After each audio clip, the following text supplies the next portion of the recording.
It's playoff time. That's right. We are here. We got you. And the best tool to win your playoffs, the best one ever, is the Fantasy Football by Broto app. Do you understand? If you don't have this, you are at a ginormous disadvantage to the people who do. And just a ginormous disadvantage in general. There's so many people who don't know what the hell they're talking about. Sometimes that includes us. But even when we don't know what we're talking about, guess what? You have all the tools.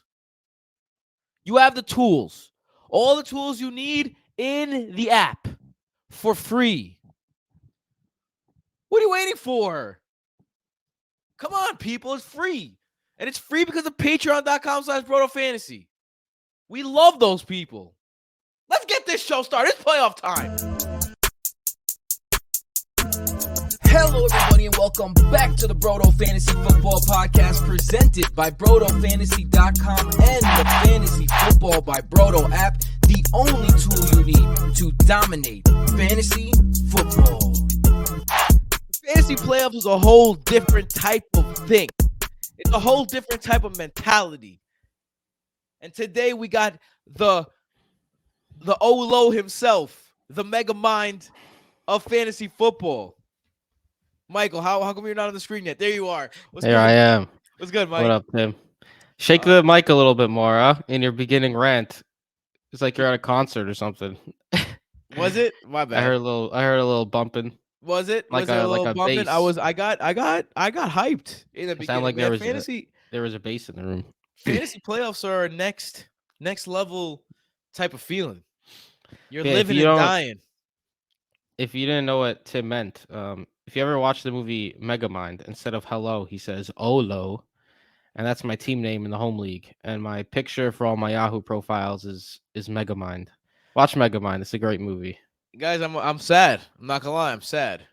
I was telling you about my team that was in 8th place, even though they were second in the league in points. That team ended with the second most points in the league. Who'd you have to beat last week, Tim? Only one team besides me scored 1,700 points.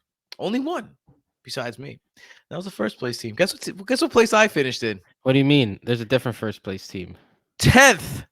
And guess who beat me last week to keep me in 10th?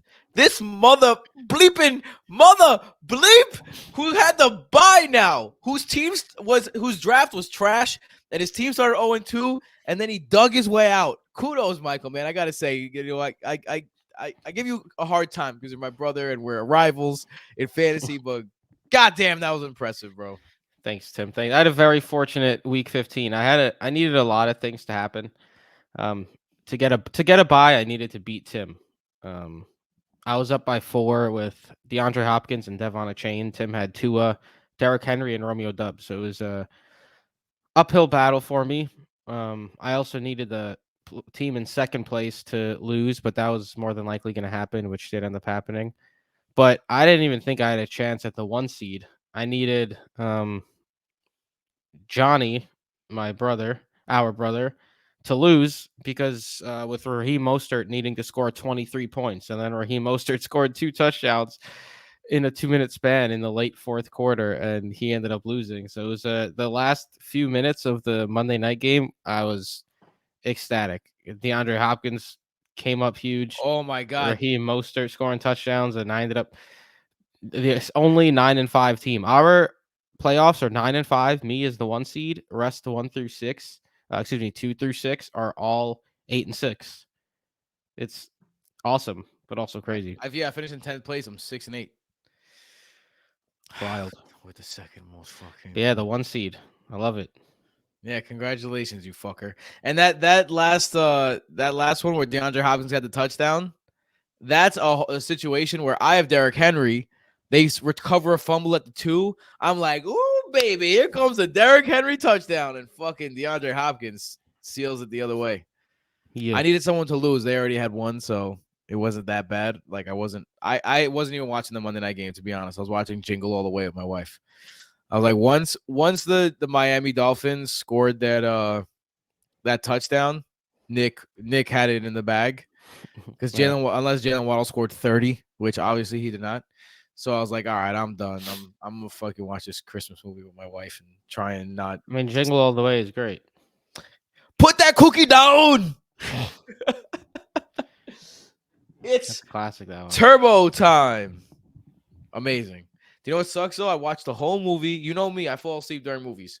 I Yeah. watched the whole movie and then I fell asleep at the exact last moment where like he just got to the parade and he's running away from the cop and he gets into the Turbo Man suit. And then my wife wakes me up and I'm just like, what? No, no, no, we need to watch it again. She's like, no, I'm not watching that again. I'm going to sleep. I'm like, all right, me too. Fair enough. Like, all right, me too. All right. Yeah, playoffs, baby. Playoffs, baby. Let's get into this news because it's important. All right. We're going to go in chronological order, but we're going to start with the big news, and that is Justin Herbert. As you could tell, it's happening right now, out for the season. Keenan Allen out for this game that's happening right now. Big turn of events in the Chargers lexicon. That's not the right word. The Chargers universe. Gotta think that. I mean, do you think that Brandon Staley survives the year? The year, yeah. At this point, Yeah, I you think doubt it's a Black Monday type of situation for him? Yeah. Yeah. I So I mean, mean, I feel like they would have fired him already if they were planning on it. But I'd well, be shocked if they brought him back for another year, honestly. he's if there's any lame ducks, he's the lamest of the ducks. I'm surprised that he still has a job, to be honest. Yeah. Uh, but Justin Herbert out of the year. How does this make you feel about guys like Austin Eckler, who had a bounce back week last week? Keenan Allen long term. Quentin Johnson was major beneficiary of it, if there was any beneficiary, which he still sucks. What do you think? Hey, look, I always say, quarterback getting hurt never helps anyone. I don't care if you say like, oh, it could help the running back get more targets and things like that. Teams that have better offenses perform better for fantasy, period. And as we're seeing tonight, I mean, it's the mid-second quarter. The Raiders are up 28-zip. Easton Stick isn't able to do anything. Austin Eckler is splitting work with Josh Kelly. Isaiah Spiller is getting work. Like Austin Eckler looks like he's been looking like he's like kind of toast right now. Probably still dealing with the ankle injury. I don't know what's going on with him, but I think last week's explosion game again is probably the outlier. I think he's gonna be pretty mediocre the rest of the way, and it's gonna suck when Keenan Allen returns. Like Keenan Allen, of course, you could probably expect 7-8 receptions, but if it goes for 45 scoreless yards, don't be surprised. Like Easton Stick does not look like the answer in any means. I mean, yeah, I mean, you could put a stick And in get that out of one. here with Quentin Johnston. You could Please. put a stick in that one. Aha. Yeah, Trivia question. yeah. Easton Stick, who Mhm. did he take over at quarterback for in college? Easton Stick sounds like a really good top of the line bat. Like, oh, you gotta get this Easton Stick. Isn't Um, Easton the baseball yeah, bat Easton is company? the baseball Yeah. bat company. Like the Easton Stick. It sounds Yeah. like a -7. You know what I mean? Yeah. I have no idea, bro. It went Carson Wentz, Easton Stick, Trey Lance in NDSU. He went to North Dakota State. Yeah, I don't know why 3 straight North Dakota State quarterbacks ended up getting drafted, but The here we power are. of Tony Romo. Wasn't he North Dakota State, if I'm not No, mistaken? he was like Tony Romo wasn't a North Dakota quarterback, no. Are you sure? Yeah, 100%. I don't know, man. He's not that's not the offense they run either. Wasn't he Oh, like a Division 2 quarterback or something? oh, Or Eastern Division Illinois. 3? Eastern Yeah, Eastern Illinois. Illinois. That was it. Yeah. Yeah, Eastern Illinois, North Dakota, same thing. Uh, Yeah, exactly. Yeah. yeah, same spot. All right, let's get into the sequential news now. Noah Brown was limited in Thursday's practice. I think this would have been a big deal if CJ Stroud was playing, but it looks like CJ Stroud is not going to play, and that's the real news in this situation. Looks like Davis Mills is going to make his start. We saw Davis Mills last year. He's a guy. He's just a guy. He's a backup NFL quarterback. At this point, some people were really banking on Texans. Dalton Schultz, Devin Singletary had a nice game last week. Damian Pierce had a nice game 2 weeks ago. Guys like Noah Brown and Nico Collins. this is the playoffs now. What is your confidence level in these type of dudes with Davis Mills under center um rather than CJ Stroud? Yeah, I mean it's not ideal by any means. I don't think CJ Stroud has he been officially ruled out. Like I think it's unlikely he plays, but we could have a situation where he gets um like where he passes concussion protocol like later in the like Friday or Saturday. But at this point, it does seem like it's going to be CJ Stroud. But yeah, I mean, excuse me, Davis Mills, decent matchup against Tennessee. But yeah, I mean, it's very unfortunate for guys like Nico Collins, Dalton Schultz, and company. But Nico Collins might not even play this week either after he got hurt. Last week against the Jets, he missed basically the entire game. He got hurt in like Yeah. a second drive. He hasn't practiced, so then it becomes Noah Brown, who would just be like a I hope this lands flex play because like I wouldn't be surprised if he catches a touchdown, but I also wouldn't be surprised if he catches two balls. Like it's Davis Mills, not CJ Stroud. And, Noah Brown has had several years in the league, and outside of those two monster games this year, he's been largely mediocre for the vast majority of it. Brees Hall, limited in Thursday's practice. He was limited last week and had himself a breakout game. Michael, he saved that one for me. Yep. Are I mean, we you? said I mean, are you buying into this? Zach Wilson is like playing freer now, so he's going to be better, and that makes Brees Hall better. Are you buying into that? We said last week on the podcast, at the very least, you should be very happy if you're a Garrett Wilson and Brees Hall manager because Zach Wilson can at least be semi-competent at times. He wasn't Tim Doyle and he's not Trevor Simeon. Oh my And God, he had Tim Doyle. probably one of the best games of his Boyle. career last week. 300 passing yards, 2 touchdowns, and like a rainy day against Houston where we saw CJ Stroud get absolutely dominated by the Jets defense. So it's very, very good to see. You got to hope that Zach Wilson could build off of that. I think they did. Let him sling the ball a little bit more, make some plays outside the pocket, trust Brees Hall in space, get the ball to Garrett Wilson. I think that's where the Jets offense needs to be. It's basically Keenan Allen and Austin Eckler is Garrett Wilson and Brees Hall. Like that's how I think the Jets offense should operate, and that's how they did especially in the second half last week. Remember, it was 0-0 at half and ended up putting up 30 points. So I do think that was promising. And now they get a matchup against Miami where I wouldn't maybe call me a biased Jets fan. I would not be shocked if the Jets, if they shock the Dolphins next week, especially with Tyreek Hill dealing with an ankle injury. You don't know if he's going to be full speed, if he's going to be playing his full allotment of snaps. And Tua has been kind of on a downturn the second half of the year. You got to wonder if it's something more than just like a little slump, or if it's like, teams got tape on them the first half of the year and now they're adjusting a little bit. So we got to see how Tua responds. And yeah, I mean, it all depends on Zach Wilson though, but it certainly helps for Garrett Wilson and Brees Hall that Zach Wilson played well last week and hopefully he could keep it going. Yeah. I'm not as high on that possibility as you, but I do see it being a possibility. Miami's been really good. The Miami defense has stepped it up in the second half. So whatever their offense is lacking, their defense is kind of made up for it, and that's why they keep winning games. Not in the final 5 minutes against Tennessee. But no, like that, definitely. And the Jets, one thing that you could say about the Jets last week is as a fan, someone who watched the game closely, the play calling was better than ever last week. They really opened up the playbook for Zach Wilson and they allowed him to kind of do some things, and he found wide open guys for the most part. So, and that include Brees Hall a lot of times. That included Garrett Wilson a lot, and not for nothing, Xavier Gibson. If you're in a dynasty league, go and pick up Xavier Gibson for free. I think that's something that is just someone who's free on the waiver wire, who's been getting more and more looks in the Jets offense. And I don't think that this guy is going to be an afterthought. I think that they like him, and I think they're going to play him more. Staying with the Jets, Aaron Rodgers, limited in Thursday's practice. What are the odds he plays this year, Mike? If the Jets end up 8-8, I think he'll come back. But can the Jets win 3 games in a row? We shall see. Devin Achane. Oh, that would be crazy. That would be the biggest story in New York. The Jets won 3 in a row. Yeah. I mean, look at Tommy DeVito. Tommy DeVito has won 3 in a row, and literally every Italian person in fucking New York has never been more Italian.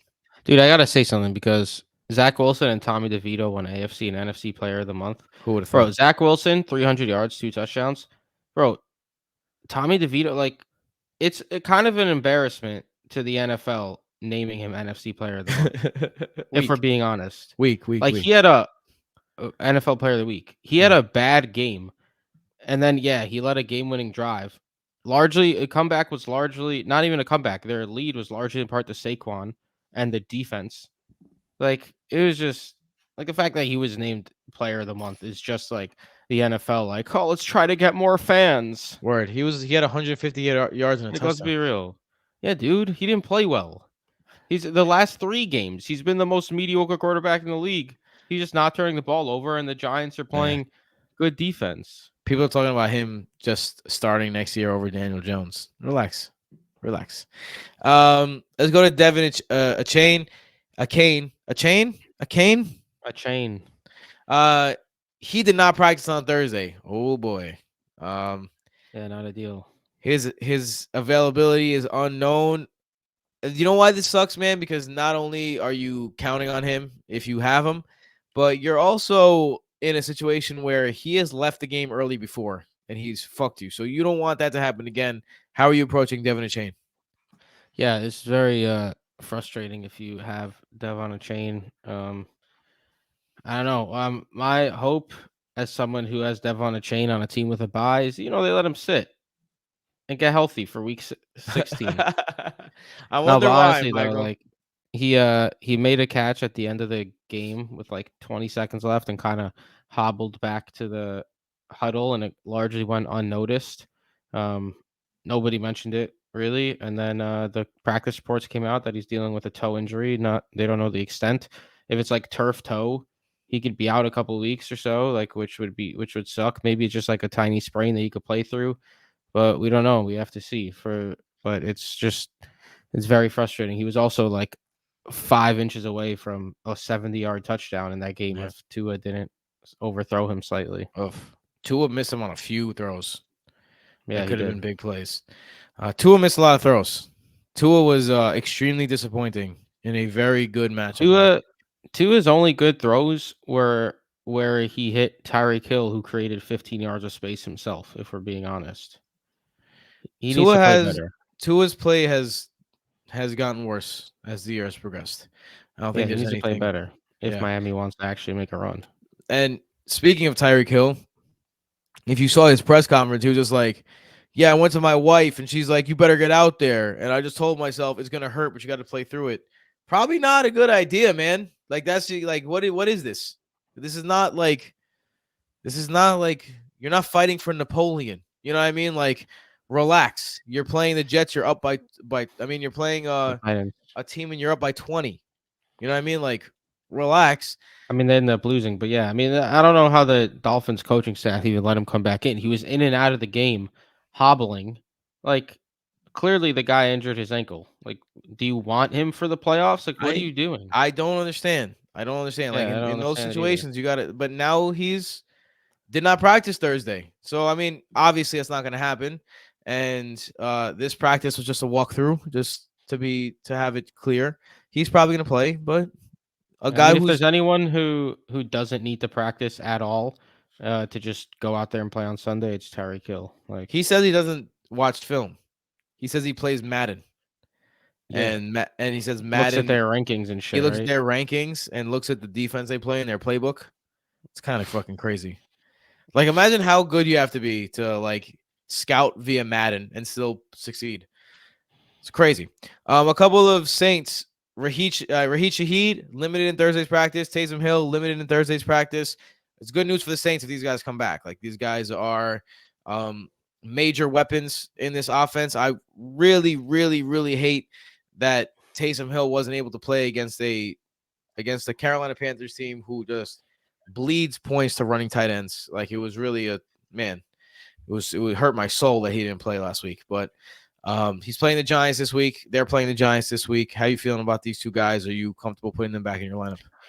Yeah, I mean, Tim, you started Evan Ingram in place of Taysom Hill, so I'm telling you what, Michael. Yes, you were going to start but both. I would have started both because you remember when I was talking about yesterday. I was choosing And I kept saying, like, because you kept saying you're choosing between Deontay Johnson and Romeo Dobbs. I was like, no, I'm choosing between Deontay Johnson, Romeo Dobbs, and Evan Ingram. Yeah. And I was really confident in Evan Ingram. So, like, if had Taysom Hill played, I would have played both Taysom Hill and Evan Ingram, and it maybe Yeah. would have worked out for me. But we'll never know. All I know is W's, baby. But yeah, if you have Taysom Hill, he's the high upside tight end play. There's no reason not to insert him back into your lineup. They're not going to make him active if he's not going to have his typical role. And then and you, Shaheed is just you yeah. got to bank on a long touchdown. But hopefully, I mean, even Chris Olave has been dealing with injury, so you got to make sure that he's healthy enough to go as well. But I'm starting him if he's playing. Some more tight end news. Dalton Kincaid and Darren Waller were both limited in Thursday's practice. Waller's 21-day window for return opened on Thursday. I wouldn't count on him being back, but maybe someone you could play possibly later in the year in the playoffs. I mean, with the way the tight end landscape is, if you've been stashing Darren Waller, you might just put him back into your lineup. Like if you've been playing Logan Right. Thomas's, Pat Fryermuths, those type of guys, I wouldn't be against putting Darren Waller in ahead of them right away. Yeah, It's a I little bit agree. tougher if you have someone like a Taysom Hill or maybe even like a Cole Kmet who's Or been like at an Evan least Ingram. decent, or an Evan Ingram. Yeah, but if you have like those streamer type guys and you've just been hurting at the tight end position, I don't mind just taking the chance of putting Waller back into your lineup. Dalton Kincaid as well, even though Mr. Knox is back. Yeah, I mean Dawson Knox played more than I expected. Caught more passes than I expected. I think he had 3 or 4 receptions, and Dalton Kincaid has his worst game that he's had um since Dawson Knox was initially injured, which is not ideal if you're a Dalton Kincaid manager. So yeah, I think it's the panic meter should be up there a little bit in terms of trusting Dalton Kincaid moving forward, because we also see with this new offense after Ken Dorsey got fired, like Josh Allen is spreading the ball around Yeah. a lot. Like Stephon Diggs isn't doing much either in terms of like big games. So, I mean, I know Dalton Kincaid had 8 targets against KC, but 5 for 21. It's now back-to-back games where he's been outside the top 12 tight ends. It's a little bit risky now, Kincaid. He's no longer that top 10 automatic option. Let's get to the Steelers a little bit here. Najee Harris removed from the injury report. He's going to play in a good matchup against the Colts. Deontay Johnson also removed from the injury report. He will also play against the Colts. Johnson has caught a touchdown pass from Mitch Trubisky each of the last 2 weeks. Najee Harris continues to be a good play and a good matchup. How do you feel about these two guys? Yeah, Najee Harris is a volume-dependent RB2. He's been that the entire season, and he's been pretty solid. I think it was silly when people were trying to say, I mean, we've discussed it, how like the Jalen Warren hype, like even when he was playing so well, he was still getting less carries than Najee Harris and the starter, quote unquote. Like it was still Najee Harris's backfield. Like he's been the guy, and especially since Matt Canada got fired, it's been Najee Harris's backfield even more. So Jalen Warren is not someone I'd be interested in starting. Why are you laughing, Tim? Because, bro, listen to the way that this sentence is constructed. Seahawks head coach Pete Carroll said Geno Smith's groin feels really good. Oh yeah, that's what she said. I'm sure Geno Smith's groin feels real good. But he'll practice on Thursday. Obviously, an upgrade over Drew Lock, although Drew Lock didn't really play that bad last week. I mean, Geno Smith is an upgrade over Drew Lock, though. Yeah, I'm just saying, like, he didn't play that bad. So A.J. Dillon suffered a broken thumb in last week's loss. Yep. Hillman hit it in the helmet. I mean, he shouldn't miss any weeks. I I'm mean, they're sorry. Yeah, assessing. you're right. Yeah, Hey. it looks I as mean, though if you he might. can't grip a football, then as a Yeah, you're running right. back, No, you're right. and I Aaron stand Jones corrected. is expected back, so I wouldn't be surprised if he misses a week or two. Aaron Jones limited in Thursday's practice. Again, that was the next headline right there. Chris Olave did not practice on Thursday. Again, back-to-back, no practices. This has been the Olave way this year, Yeah, though. I He think just Friday is doesn't most practice. important. I wonder if Yeah. that's one of the reasons why him and Derek Carr are having trouble getting on the same page, because the dude just doesn't practice. I feel like every week we talk about him not practicing. Beats me. The Josh Dobbs honeymoon ended very quickly. This guy went from savior to bum very quickly. It looks like Nick Mullins is going to be the starter. Nick Mullins he's a good player. He's a smart player. but he's got a worse arm than Chad Pennington in 2008. Um, I mean, what's your outlook on the Vikings? Let's keep it Vikings. Justin Jefferson is going to play against the Bengals, something that's very important. So against the Bengals, new quarterback, Justin Jefferson playing. What's your Nick Mullins prognosis here for Yeah, I the mean Vikings? Nick Mullins had his shining moment in San Fran for a little bit.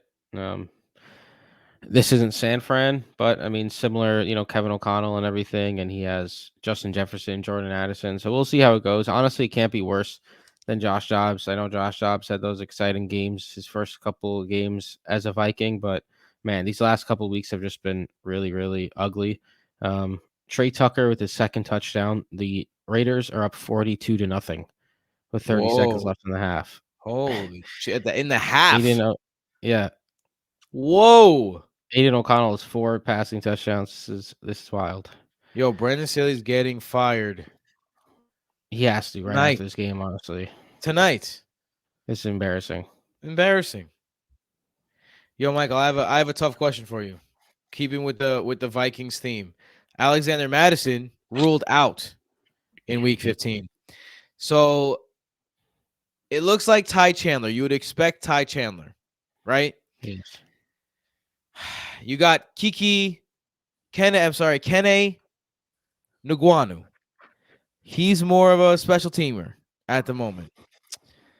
If you spend some fab up on Ty Chandler, who are you starting him over? Like, let me give you a scenario.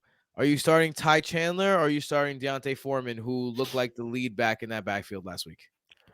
Ty Chandler. You're starting Ty Chandler in that situation. I don't know who might be facing that situation. Ty Chandler or Keaton Mitchell Keenan Mitchell. against Jacksonville. Ty Chandler or James Conner.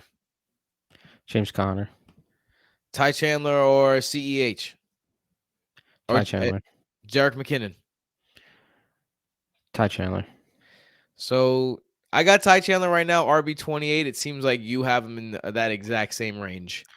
I'm at RB31. Okay. So, RB30. Sorry, I gotta make an adjustment. But yeah, RB30. all right. So I just put him in instead of Deontay Foreman because I'm doing that just because I haven't made the decision yet. I'm in this game. I haven't made the decision yet. But I will say this. I like to have the most projected points in my lineup at any time because I feel like it's intimidating to my opponent. Feels that. So, like, I'm going to start Pat Freiermuth over Jake Ferguson this week, but Jake Ferguson has more projected points, and I want to look like I have a big projected. So I'm putting Jake Ferguson in the lineup. Cool. Does that make me crazy? I think that might make me crazy. Does that make me crazy? It's an intimidation tactic. Dalton Schultz practice. Looks like he's going to play. Nico Collins did not practice. We mentioned him earlier. Isaiah Pacheco did not practice. That's why we're talking about those two guys. I think that's it. I think that's where we're going to stop it here, Michael. We have reached the conclusion.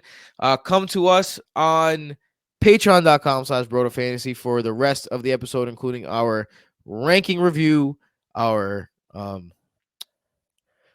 mailbag, and of course our confidence plays, which I'm not gonna lie, more confidence loveliness for me. If you missed it, I've guaranteed a touchdown the last 4 weeks. Last week, Isaiah Likely guaranteed touchdown, put it Yes, in. you The week have. before that, I guaranteed Evan Ingram's first touchdown. The week before that, I guaranteed Brandon Cook's second touchdown.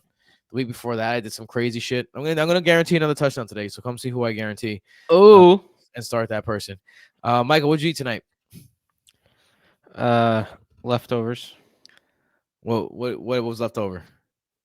I had some chicken, some quinoa, some veggies. Okay, did you take any ham home from John's? I did. I finished it. It's been lovely, guys. If you guys have never had Iberian ham, jamon iberico from Spain, It's incredible. it's incredible. And my friend John, not just my friend, one of my groomsmen, like this guy's he's our guy. He invited us all over because somebody gifted to him at his job and he invited us all over, and we just had a ham fest. We just Yeah. ate mad ham, and it's been beautiful to come home every day and have a piece of jamon iberico in my mouth as soon as I walk in the door. It's been fucking lovely. He told me yesterday he had a couple other friends come over and they took large chunks of it, and then he ended up throwing it out because it smelled in the house so much. No, Whatever was left, he said there was very little left, basically just the bone. But yeah, I thought he was bringing it to the white elephant party tomorrow. me too. It's not happening. Oh no, Maria's gonna be so sad. Oh, we're ending that on a sad note. That might be sadder than not making the playoffs. We'll see you at It'll get patreon.com/Broto crazy. Fantasy. Later.